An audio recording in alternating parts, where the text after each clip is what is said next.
This is the Belmont Trophy from 1908. My mother bought it for my father. He had named his business after the horse that won it, Cohen. She found it at an antique show in Louisville. She paid $5,000 for it in 1971. I did a little bit of research. I know that the August Belmont Trophy is a whole different trophy, but that there were some trophies that were made perhaps by Tiffany's by a gentleman who I believe his name was Paulding Farnham. It begins not with a race, but with a quiet purchase at an antique show, a decision that would later reveal an extraordinary story. This 1908 Belmont Trophy, acquired in 1971 and kept within a family for decades, stands as a striking example of early 20th century American silverwork. While it may evoke the legacy of Paulding Farnham, the renowned designer of earlier Belmont trophies, this piece was created just after his final known works, marking a transition within Tiffany & Company. The key to its authorship lies in the hallmark. Engraved on the base is the letter M, identifying John C. Moore II, who assumed leadership of Tiffany's silver production in 1907. This places the trophy firmly within his era, confirming both its date and authenticity. Substantial in weight, estimated at over 200 ounces of silver, the piece demonstrates both material richness and refined craftsmanship. Beyond its ceremonial appearance, the object reveals a surprising function. Opening the lid exposes a copper-lined interior, transforming the trophy into a humidor designed for storing cigars. This dual purpose enhances its desirability, bridging multiple collecting interests from Tiffany silver and equestrian heritage to smoking-related artifacts. Its original presentation box, still intact and bearing the Tiffany mark, further strengthens its provenance. I would estimate that if it came up for auction, being by Tiffany, which is one of the best, if not the best, silver manufacturers of the time, that it might bring between $30,000 and $40,000 in today's current auction. Wow, that's amazing. It's a flask that my father found in the basement of my grandparents' house when they cleaned it out. The monkeys kind of look like they're messing around on the front of it, which is kind of fun because I think it's Victorian era, which was probably unusual. Discovered in a quiet basement among forgotten belongings, this silver flask quickly reveals itself as far more than a curious family keepsake.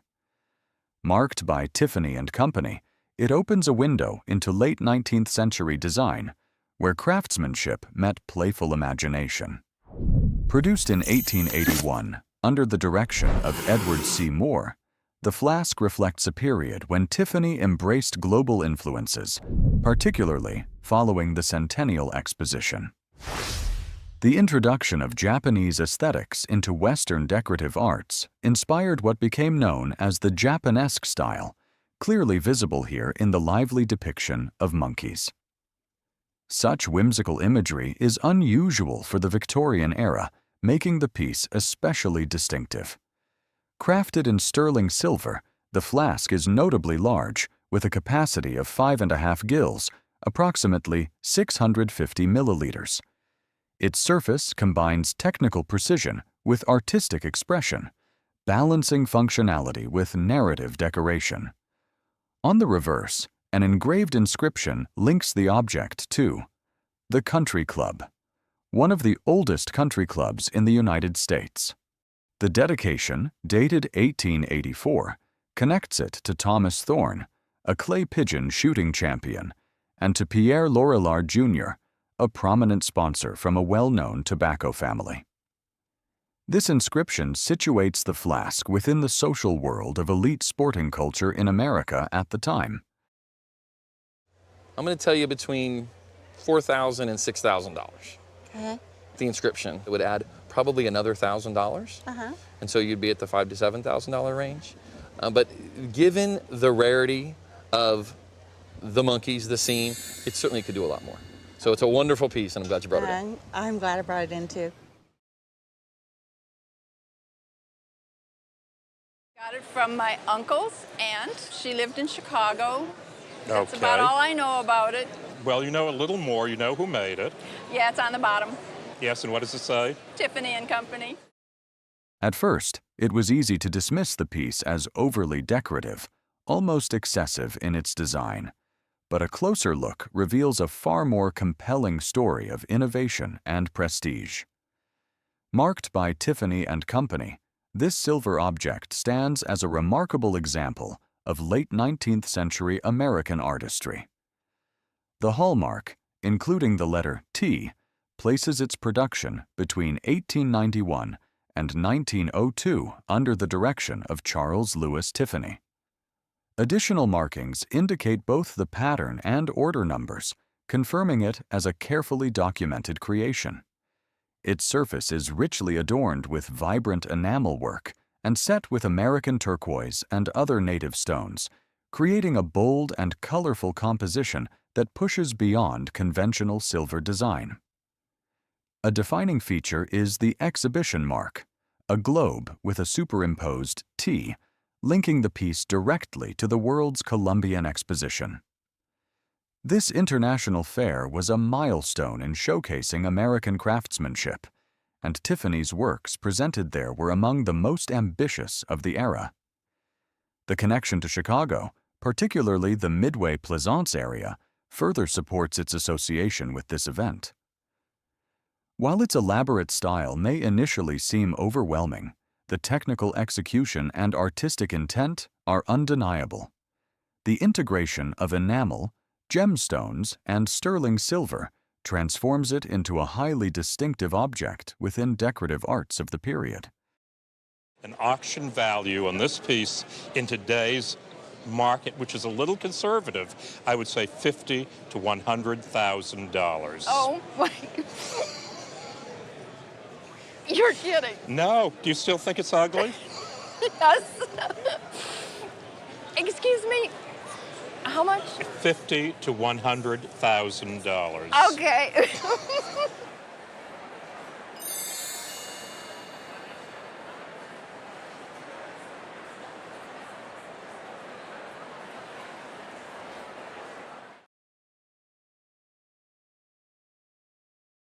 For a number of years, my parents collected jewelry from the Southwest. And these are two Charles Loloma pieces that I believe they got in the early 70s through the Heard Museum. What do you think those cost back then? And we actually have the receipts. So that Okay. it was under $200 Oh, you're per kidding me. piece. Per piece. What begins as a modest pair of bracelets, once purchased for less than $200 each, quickly unfolds into a story of artistic revolution and cultural identity.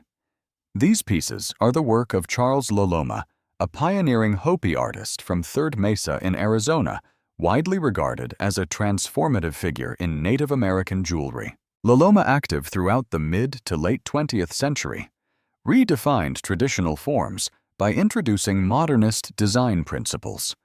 Trained at Alfred University and later teaching at the Institute of American Indian Arts, he fused indigenous heritage with contemporary aesthetics. These early bracelets exemplify that philosophy.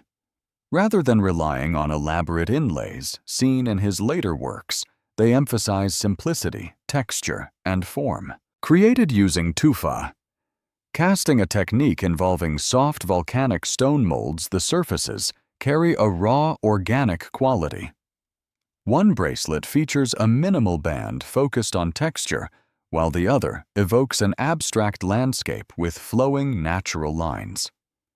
This restraint is precisely what makes them so significant, reflecting a deeply rooted Hopi sensibility before Loloma's work evolved into more complex compositions with turquoise, coral, and gold. Their authenticity is reinforced by signatures and documented provenance, adding to their desirability in today's market.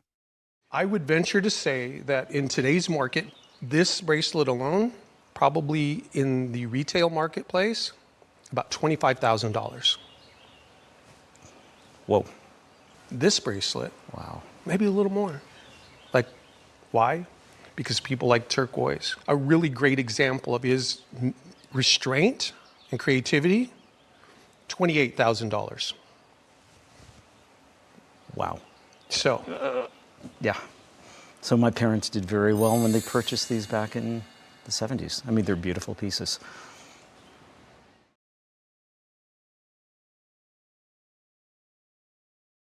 I found them at a garage sale. I paid 50 cents for it, and it was just laying on a table. I thought it was cool. How long ago did you pick this up? About 7 months ago. A 50-cent find at a garage sale might seem trivial, yet this modest purchase quickly reveals itself as an extraordinary artifact of early 20th century craftsmanship. What appeared to be just an old pen is in fact a rare example from Waterman, one of the most influential names in the history of fountain pens. Produced around 1910, the pen reflects a period when Waterman led the industry through both innovation and scale.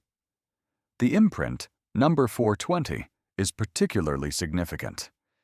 The number 20 designates the largest size the company ever manufactured, making this piece unusually substantial, while the number 4 indicates a silver overlay, a decorative outer layer that required considerable skill to produce. This combination of size and overlay is seldom encountered, elevating its rarity. Beneath the cap lies a 14-karat gold nib, size number 10, engineered for both resilience and smooth writing performance.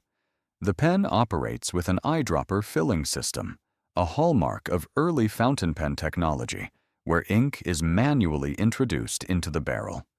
This detail firmly situates the piece within its historical context before the rise of more advanced filling mechanisms. The silver overlay itself transforms the pen into more than a writing tool. It reflects refined metalworking techniques, adding both texture and visual sophistication. Such embellishment, paired with the pen's scale, makes it especially desirable among collectors. At auction, a pen like this would sell somewhere between $1,200 and $1,500. Okay, that's awesome. With the silver overlay, it's going to sell, conservative estimate, at $4,000 to $8,000. Wow. Yeah. That's amazing. Wow, that's an amazing find. Wow.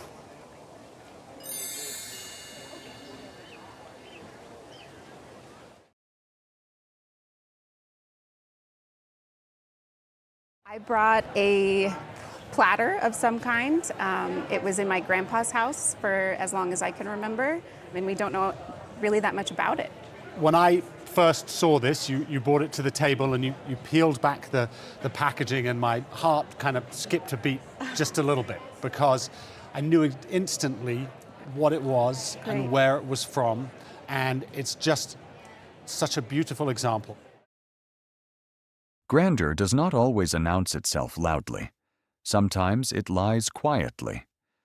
In form, material, and craftsmanship, waiting to be recognized. This remarkable platter is a striking example, an object whose scale and refinement immediately place it within the world of late 19th century European luxury decorative arts. Created in Vienna around 1880 and attributed to Hermann Boehm, the piece reflects the height of the Renaissance revival movement. Boehm was known for producing elaborate presentation centerpieces that combined historical inspiration with exceptional technical execution. Here, that vision is fully realized. At first glance, the translucent panels appear to be glass, yet they are in fact carved rock crystal, a form of quartz. Subtle internal fractures confirm the material, while the precision of the carving demonstrates masterful lapidary work. These panels are framed by finely worked silver and enamel, decorated with cherubs, satyr masks, and graceful female figures set within cornucopia motifs, all characteristic of Renaissance-inspired ornament. Equally impressive is the construction. Each element is individually mounted and secured, revealing the complexity behind its assembly. Even the underside is carefully considered, with sculpted lion paw feet adding both stability and decorative richness. Measuring nearly 22 inches in diameter, the piece commands attention through both its size and intricate detail. With a little bit of love and a little bit of cleaning, I think If I were to see this come up at auction, I would feel very comfortable with an auction estimate of $30,000 to $50,000. Oh my gosh. Wow. I'd recommend an insurance value of $60,000. Wow. Okay, so no more hosing it off. My husband has lugged it around all day today, so I'm glad it was worth the effort.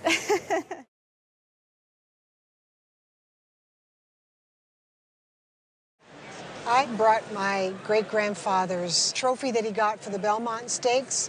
He had a stable at the time that had a number of great racehorses, but the big one was Sir Barton, and this is the winning trophy for the very first Triple Crown. There are moments in history when an object becomes more than metal and form, when it quietly carries within it the pulse of an extraordinary story. This silver trophy is one such piece forever tied to the unlikely rise of Sir Barton and his unforgettable triumph at the Belmont Stakes in 1919. At the time, Sir Barton was not expected to become a champion. Known for his difficult temperament and fragile condition, he was initially entered into the Kentucky Derby merely as a pacemaker intended to tire out stronger competitors. Yet in a stunning turn, he surged ahead and claimed victory. What followed was nothing short of historic. Within just 32 days, he went on to win the Preakness Stakes, and finally the Belmont Stakes, securing what would later be recognized as the first Triple Crown. This trophy, a sterling silver tray, was awarded to commemorate that Belmont victory.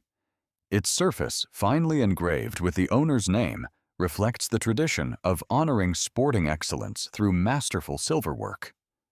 While its design is restrained, its historical weight is immense. Such presentation pieces were crafted not only as awards, but as enduring symbols of achievement. From a material standpoint, the tray embodies early 20th century American silversmithing with a balance of durability and elegance. Its condition remains strong, and careful polishing is considered acceptable within the category of athletic trophies, enhancing its visual appeal without diminishing authenticity.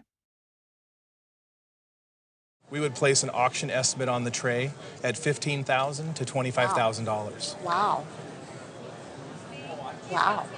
That's pretty cool. For an insurance figure, I would place an insurance amount of $35,000. Okay. Okay. Well, that's wonderful.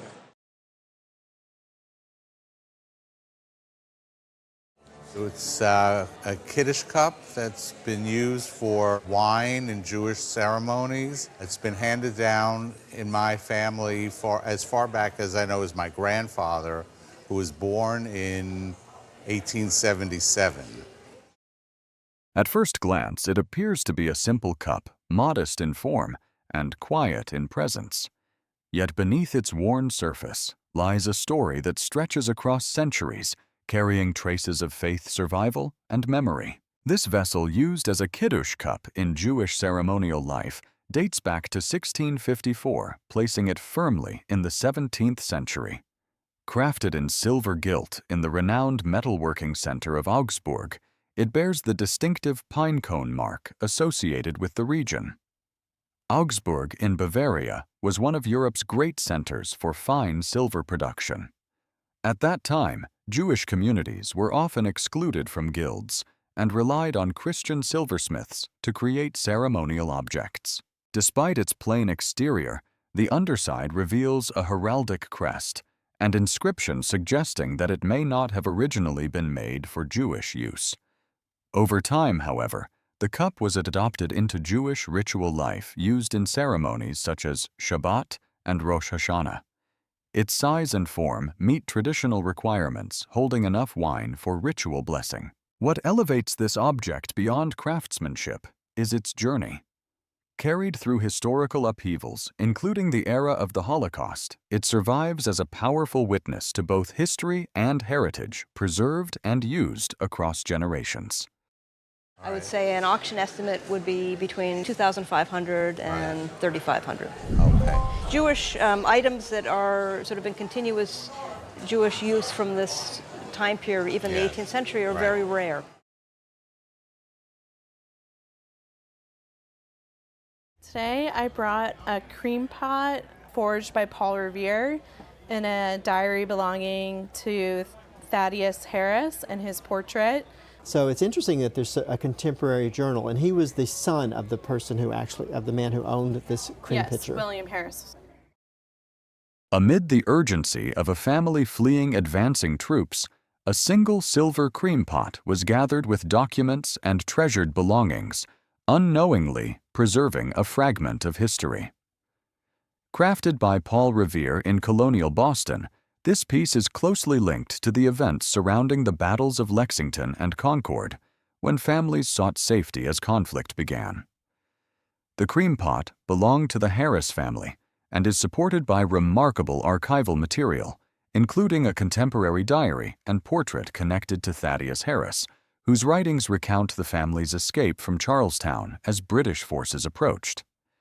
This direct documentation not only confirms provenance, but also transforms the object into a tangible witness of early American history. In form, the piece reflects late 18th century neoclassical design, shaped as a helmet-form cream pot with elegant proportions. Fine engraved initials mark its original ownership, while the stamp of Paul Revere Jr. appears beneath the base, affirming its authenticity. As one of the most renowned silversmiths of the colonial period, Revere's works represent both technical excellence and historical importance, created at a time when America was still under British rule. I would say that if this were to come up at a public auction of American silver, the picture combined with the archival material and the miniature portrait would bring in the neighborhood of $25,000 to $30,000. And as it's property of your family and has historical importance to your family, I'm sure you're not going to sell it. So I would put an insurance value of $40,000 to $60,000 on it. Wow, it's amazing.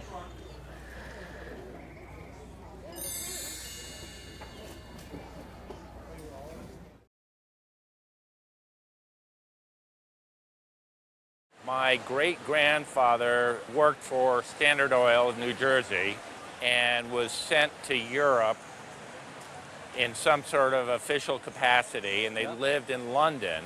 And when they were there, they bought a bunch of stuff, you know, from furniture to painting to clocks to silver. So I'm assuming that they bought these items when they were there. And that was probably in the early part of the 20th century? Early part of the 20th century, late part of the 19th century. At first glance, these silver figures seem almost theatrical, as if drawn from a stage rather than a silversmith's workshop. Yet their craftsmanship firmly anchors them in the decorative arts of late 19th century Europe. Playful, intricate, and unexpectedly refined, they represent a category of objects where utility gives way to imagination. This cohesive group consists of 4 figurative silver pieces, 3 likely produced in continental Europe, most plausibly Germany, and 1 crafted in England. The distinction is evident not only in style, but also in material. The continental examples are made from 800 grade silver, a slightly softer alloy commonly used across Europe, while the English ox bears full sterling hallmarks, indicating 925 silver and confirming its origin through traditional assay practices. What defines the collection is its whimsical character. A jester figure stands out, richly adorned with semi-precious stones and formed around a nautilus shell body, its exaggerated shoes and curved hat emphasizing movement and humor. The cat figure, equally expressive, features delicate earrings that add a surprising and almost satirical detail. These objects reflect a period fascination with fantasy, storytelling, and exotic forms within decorative design. As a collection, I'd say it's probably worth $20,000, maybe even $25,000 at auction today.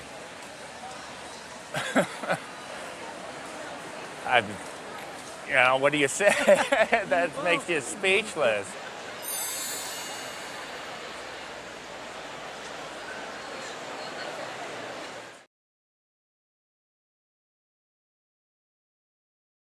I'm waiting for you to tell me what I actually brought. I'm not sure. Maybe they're silver. I've had them for decades. My husband declared a moratorium about 15 years. I'm not allowed to buy anything that has to be dusted. So I've had them for quite a while. Do you remember how much you paid for them? I do not. I do not think it would have been a lot of money. At first, they seem like a charming pair of silver animals, quietly sitting side by side, their true identities hidden beneath years of casual ownership.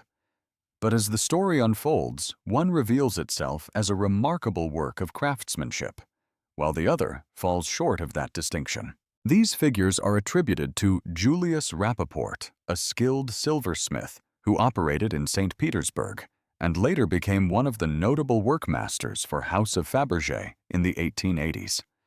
Known for his finely detailed animal sculptures, Rappaport's work reflects the meticulous standards associated with Fabergé. A closer examination immediately highlights differences. The rabbit displays exceptional detail from the texture of its fur to its naturalistic posture, embodying the refined artistry expected of Fabergé workshop pieces. Its hallmarks further confirm authenticity, including the Cyrillic initials IP, an 88 Zolotnik silver standard, and a St. Petersburg town mark, all consistent with late 19th century Russian silver. In contrast, the cat, though similar in appearance, lacks both the same level of craftsmanship and convincing wear. Its lighter weight and sharper, less aged marks suggest it is a later imitation rather than an original. This comparison underscores how subtle technical details, weight wear, and hallmarking are crucial in authentication. His animals have gone for a lot of money. The bunny, I would easily put an auction estimate of $5,000 to $7,000 on it. Okay. All right. The cat is not so expensive. Yeah. It's probably in the hundreds. Oh, okay. If I was going to insure it, I'd probably actually insure it for about $15,000. Okay. Some of his larger animals especially have sold for like 30, 40, 100,000, 150,000. Wow. The sky's the limit.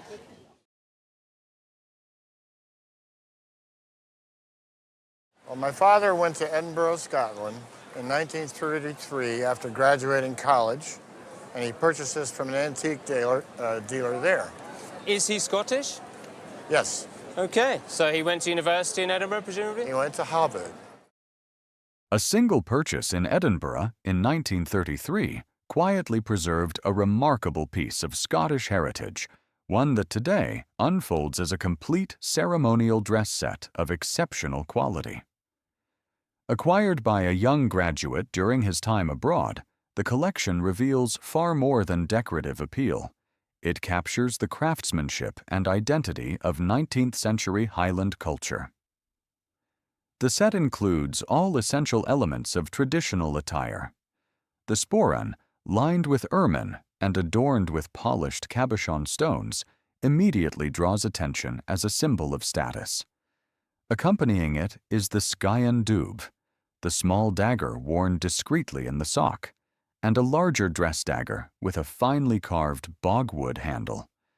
A beautifully worked belt buckle, fastening pieces for securing the tartan, and a full set of matching buttons complete the ensemble, emphasizing its ceremonial purpose. Hallmarks on the silver link the work to William Marshall, with production dated to 1873 in Edinburgh. These include the thistle mark of Scotland, the castle symbol of the Edinburgh Assay Office, and the monarch's head indicating duty paid, all confirming authenticity and origin.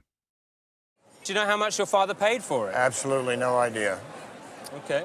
At auction, I would estimate this to sell for between $8,000 and $12,000.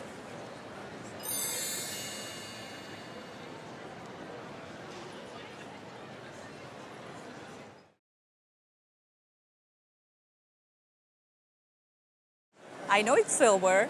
I know it's about 50 years old, and it's from India. And how did it make its way all the way here? I believe my mom got it from India. Right. And it was in the family. Did she use it ever? I put flowers in You there. put flowers in it? But not the fake flowers, not the Okay. real ones. What seemed like a simple silver bowl once used for arranging flowers quickly unfolds into a vivid artifact of history and craftsmanship. Brought from India and preserved within a family, this piece reveals itself as a finely worked example of Indian silver dating from the late 19th to early 20th century. Most likely produced in Lucknow, a renowned center for decorative arts, the bowl belongs to a group often described as hunting or jungle scene silver. Its surface is densely decorated in repoussé, depicting animated scenes of elephants, tigers, leopards, and hunters, all rendered in remarkable detail. Each motif is raised from the interior and refined on the exterior, demonstrating a high level of technical mastery.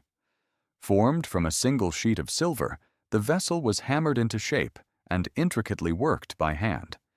This demanding process highlights the skill of traditional artisans. On the underside, stylized leaf patterns echo acanthus designs commonly found in European silver, pointing to artistic exchange during the British Raj, when British and Indian silversmiths influenced one another.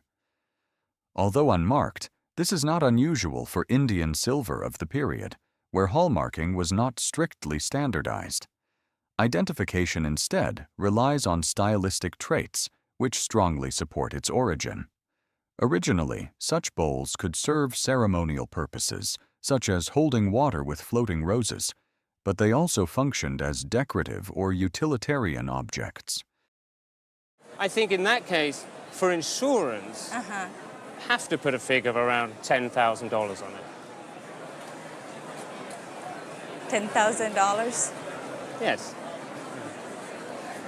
Thank you. If this bowl was to come up for auction, I think it would sell for between $4,000 and $6,000. Okay. My mom will be very happy to know.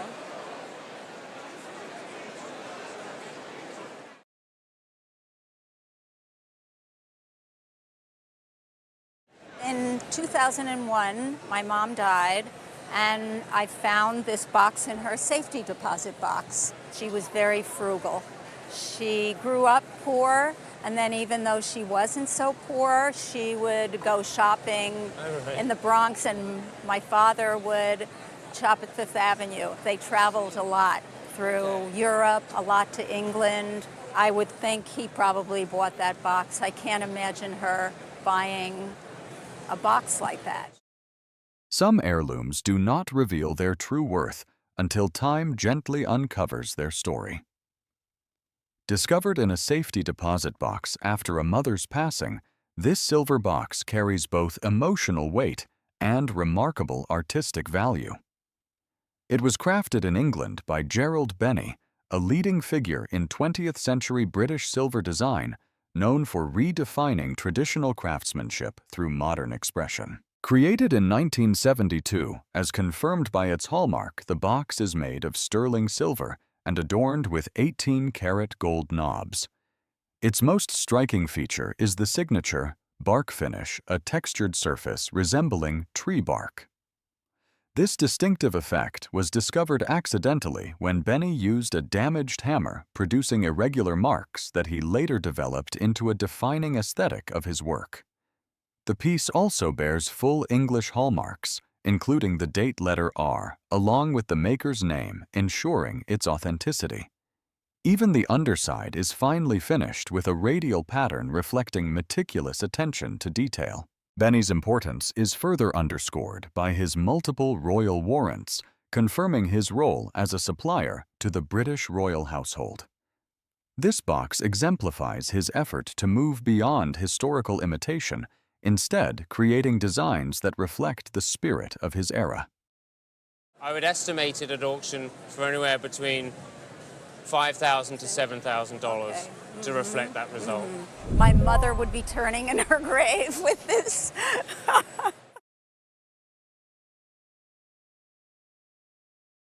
I actually inherited this from my grandmother, who died in 1961. And my mother told me that my grandfather had had this and another horse commissioned because This was supposed to be his horse, whose name was Fargo.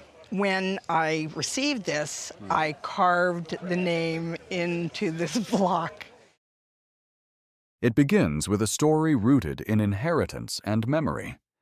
This silver horse, passed down through generations, was long believed to represent a horse named Fargo, a name later carefully carved onto its base. That small addition reflects a personal bond, but as the narrative unfolds, the object reveals a far richer origin. While it may appear to be a portrait sculpture, closer analysis suggests it is not a direct likeness. Instead, it aligns with the style of John Willis Good, a 19th-century English animalier sculptor known for his lifelike depictions of horses. It is likely that this piece was selected during travels chosen because it resembled a familiar horse, rather than being specially commissioned. The sculpture itself is an exceptional example of English silverwork. Cast in sterling silver, it displays refined craftsmanship in every detail. The horse is shown fully saddled with reins and bridles, rendered with precision, even bearing their own hallmarks.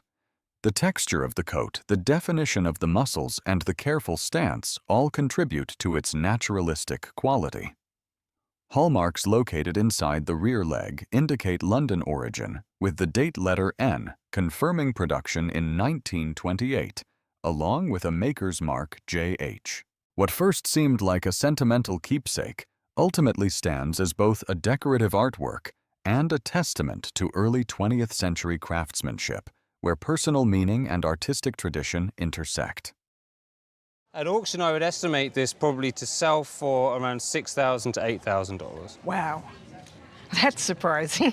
Okay.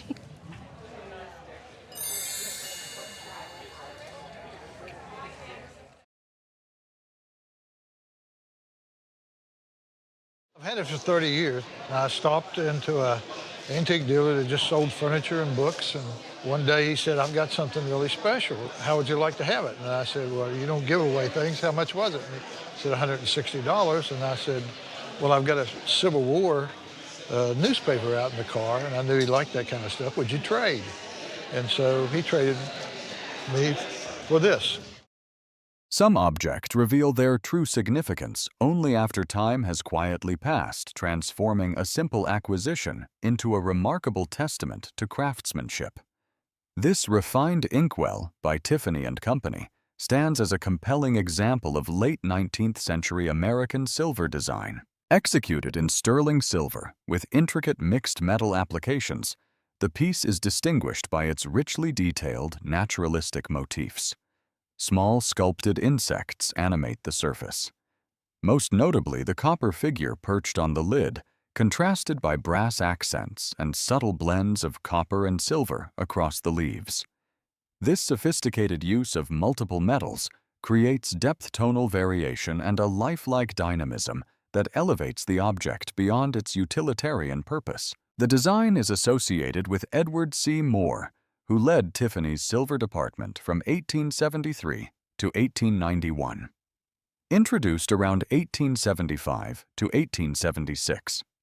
The piece reflects Moore's global artistic influences, particularly from the Middle East and Japanese decorative arts. These inspirations are evident in the organic forms and asymmetrical composition. Underside markings, including numerical codes, and the central M confirm both its date and its connection to Moore's directorship. As such, the inkwell represents a convergence of artistic innovation and technical precision. In a retail venue, this would sell for between $6,000 and $8,000. Really? Wow. $160 trade wasn't a bad deal. Civil War newspaper. Yeah. Pretty great. Well done.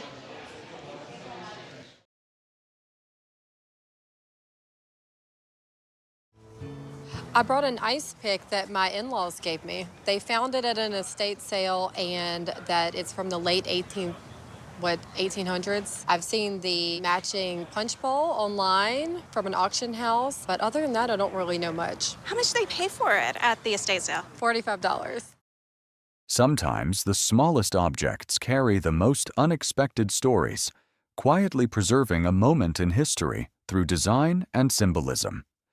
This unusual ice pick, modest in size yet striking in form, turns out to be a rare survival from the late 19th century, crafted by Gorham Manufacturing Company around 1870. Gorham, one of America's most prestigious silver firms, was known for transforming everyday objects into sculptural works of art. This example takes the form of a polar bear, its body elongated into a functional handle, merging utility with imaginative design.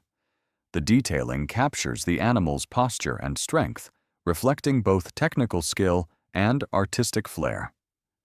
What makes this piece particularly fascinating is its historical context. Following the purchase of Alaska in 1867, public fascination with the Arctic surged in the United States. Polar exploration became a popular theme, and objects like this drew inspiration from that cultural moment. The polar bear motif is therefore not merely decorative, but deeply tied to contemporary curiosity about distant, icy frontiers. Further confirmation of its date comes from retailer markings, linking it to Crosby, Morrison, and Foss, a Boston firm active in the 1870s. While matching sets such as ice bowls, tongs, and spoons are known, the ice pick is exceptionally rare, seldom encountered even among collectors. So with our rarity today, retail value, $4,500. Oh my gosh, that's incredible. Wow, I would have never guessed that. It's a lot more than that $45. A couple zeros more. Yeah.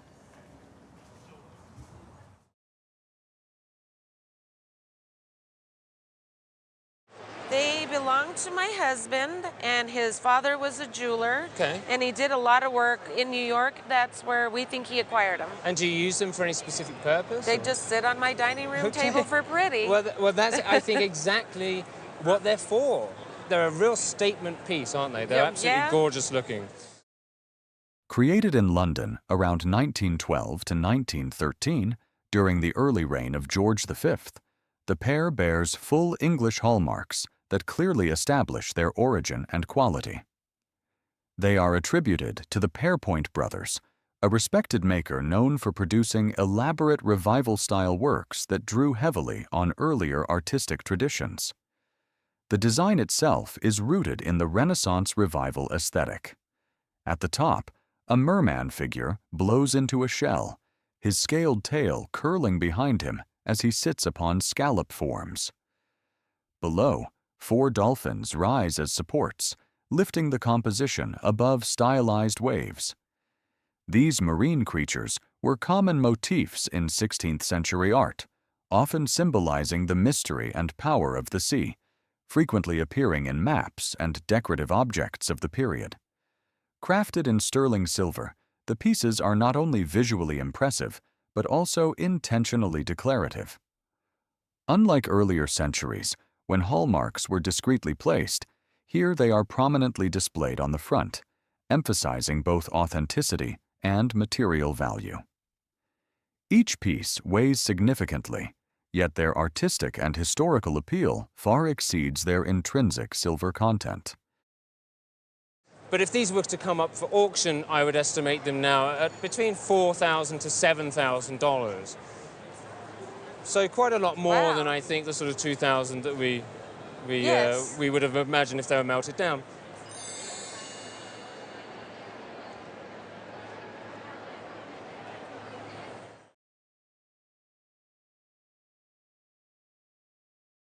At one point in time in my career, I served as Dean of the College of Business at the Rochester Institute of Technology.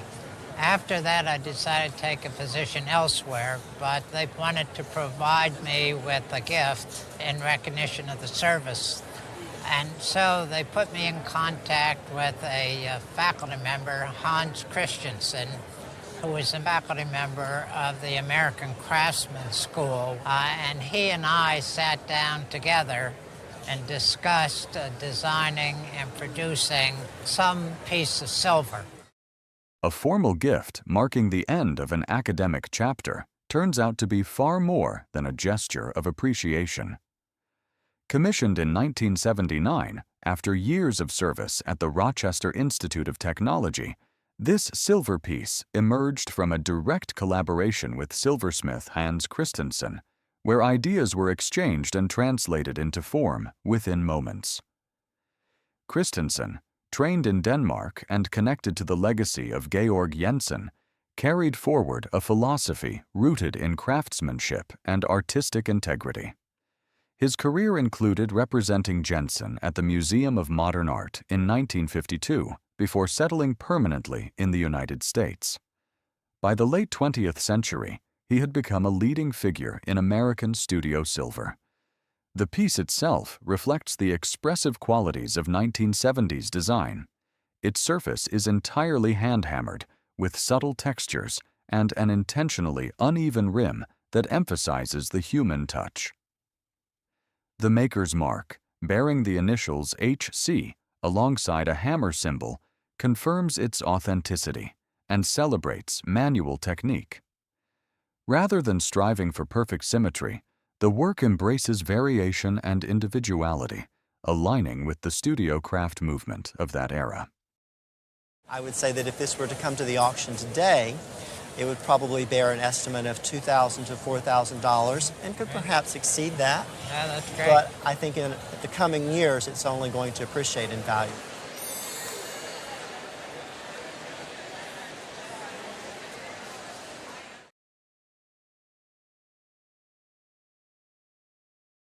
I got it from my mom. I'm guessing I was probably 5, 6 years old. We were in Thailand in the northern region. There was a tribe, and we were staying in huts right along the river. So that's where she got it.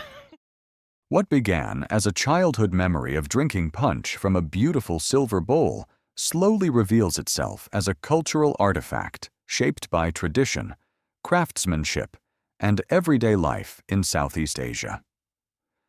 Acquired during a family journey through northern Thailand, the piece carries with it not only personal nostalgia, but also the artistic identity of a region deeply rooted in ritual and community.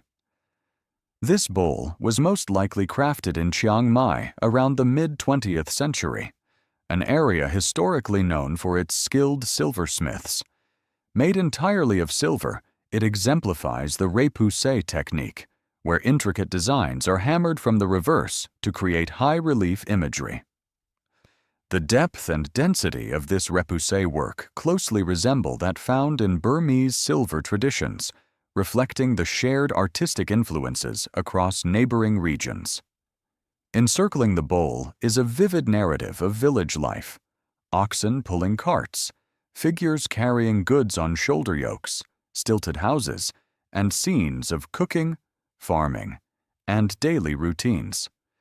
Each figure is individually formed and then refined through chasing, suggesting that the bowl was entirely handmade, requiring immense time, precision, and skill. Such pieces were often used as offering vessels in temples, decorative displays, or for holding food, embedding them within both spiritual and domestic contexts. I think that at auction, you'd be looking at an estimate of 1,500 to 2,500. Very cool. Yeah. I think I'm going to keep it as my punch bowl, though. Yeah, it's a great way to use it.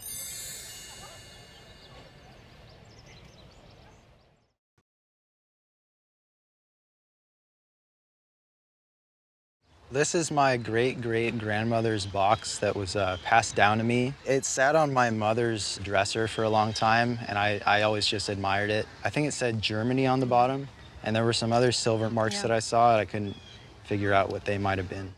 It evoques often the quietest heirlooms that carry the deepest stories, and this small silver box is a perfect example. Passed down through generations, once resting on a dresser, and admired in passing, it reveals a far more layered history upon closer inspection. Crafted in Hanau, near Frankfurt, the piece emerges from one of Germany's most prolific silver-producing centers at the turn of the 20th century. The maker is identified by the GR mark as George Roth, an active silversmith who began using his own hallmark around 1906. In Hanau, unlike other European regions, artisans were not bound by strict guild hallmarking systems. Instead, they frequently employed pseudo-hallmarks, decorative marks, inspired by earlier 18th century silver. These were not intended to deceive, but rather to meet the growing demand for antique-style objects during that period. The box itself reflects this practice. Its form draws from classical European designs, while the gilded interior adds a refined luminous contrast to the exterior silver. Likely intended as a decorative table casket, it balances elegance with functionality. The workmanship is solid and characteristic of Hanau production, combining historical inspiration with efficient craftsmanship. In today's market, you'd probably be around $200. If you add in the workmanship, the age, we know who made it, the design, you're probably looking at auction between $300 and $500. Wow. Yeah, so you've got a good eye. Yeah. You have to keep on collecting. Yeah, I will.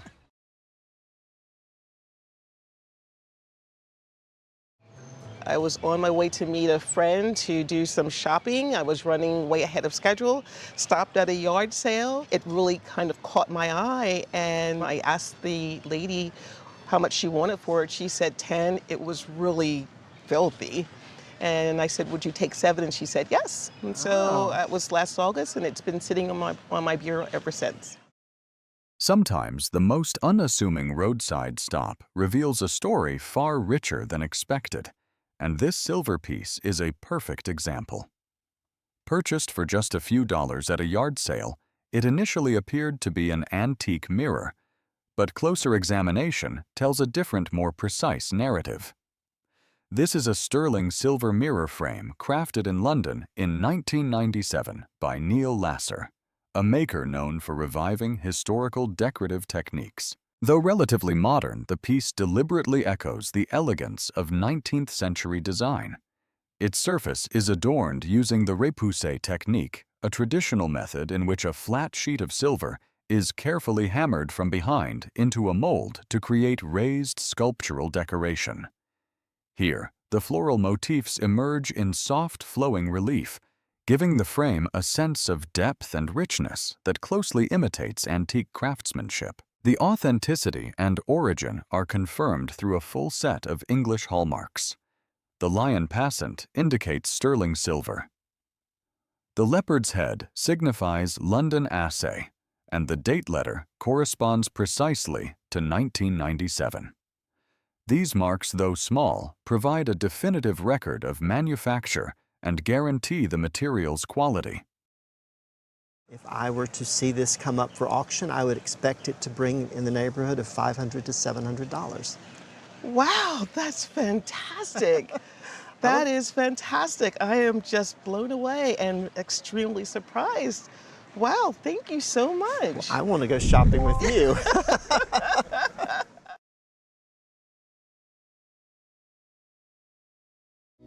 I brought a belt that I acquired in the 1980s. I really wanted to know more about the belt. Okay. Where did you buy it? I bought it in a pawn shop. Really? Yes, I did. And where was that? In Atlanta. Oh, wow. Yeah. And what drew you to it? It reminds me of items that I collect from North Africa.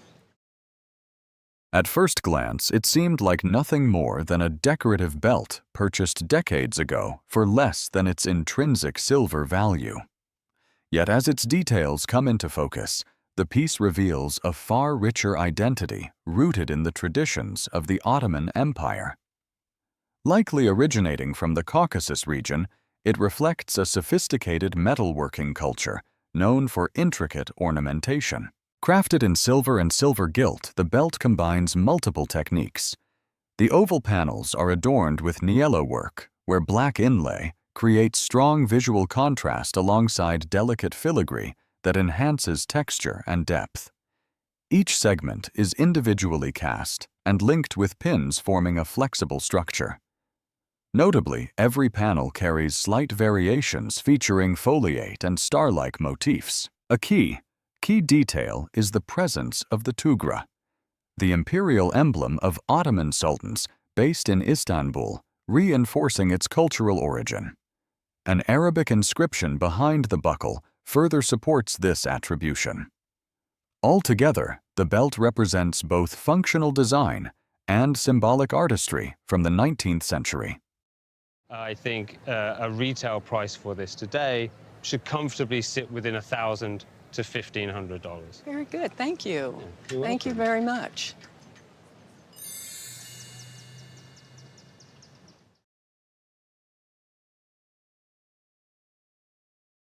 I found it at an estate sale, just local in town. And how long ago was that? Maybe 10 years. Okay. I love little boxes, and this one's really pretty. And I paid about $10. It's silver and enamel of some sort. That's literally all I know. At first glance, it is easy to overlook this small box. Yet the closer you look, the more it reveals a world of extraordinary craftsmanship and refined taste. What appears to be a simple decorative object is in fact a sophisticated creation born in Austria around 1930 to 1935, shaped by the bold elegance of the Art Deco era. The body is crafted from silver gilt, glowing softly with a rich golden interior that immediately suggests luxury. Its surface is a masterclass in enamel work. The base layer features guilloche enamel, where delicate patterns are mechanically engraved into the silver and then covered with a translucent tea-toned enamel that shimmers under light. Around the sides, champlevé enamel introduces depth and contrast, enhancing the overall visual rhythm of the piece. The lid draws the eye instantly. At its center rests a thin slice of natural agate, subtly echoing the surrounding hues. Encircling it is a luminous band of plique à jour enamel, a rare and demanding technique that allows light to pass through like stained glass, creating a glowing, almost ethereal effect. Elegant in scale and delicate in construction, the object is best understood as a compact marked made in Austria and sterling. It was likely intended for export to the American market. Its excellent preservation and intricate design elevate it far beyond an ordinary decorative item. I think today in a good auction, the bidding would start, or the estimate would start at $1,000 and go up to maybe $1,500. Wow. So it's a great object and a great find of $10. Wonderful. Awesome.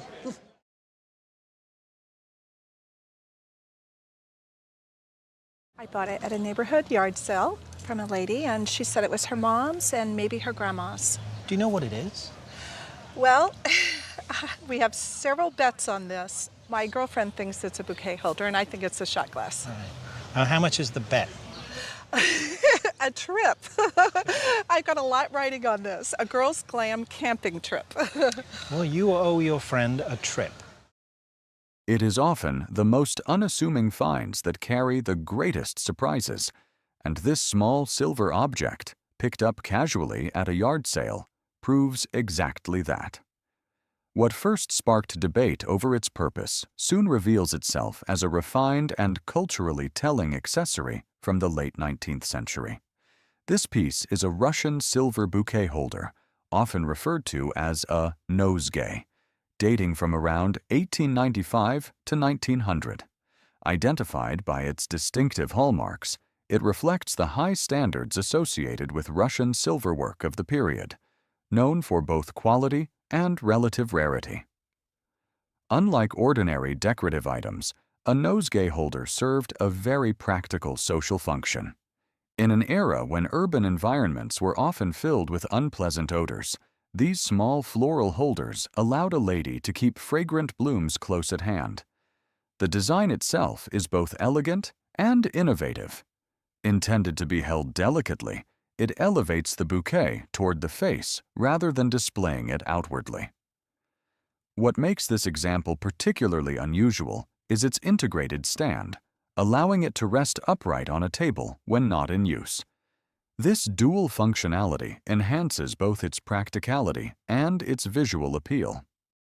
Any Russian silver of this time is of great quality, and really quite rare. You said you paid how much for it? $5. If it showed up in an antique shop, we think about $1,000 and maybe perhaps $1,500. That is amazing. That's amazing. I think I'll keep going to yard sales.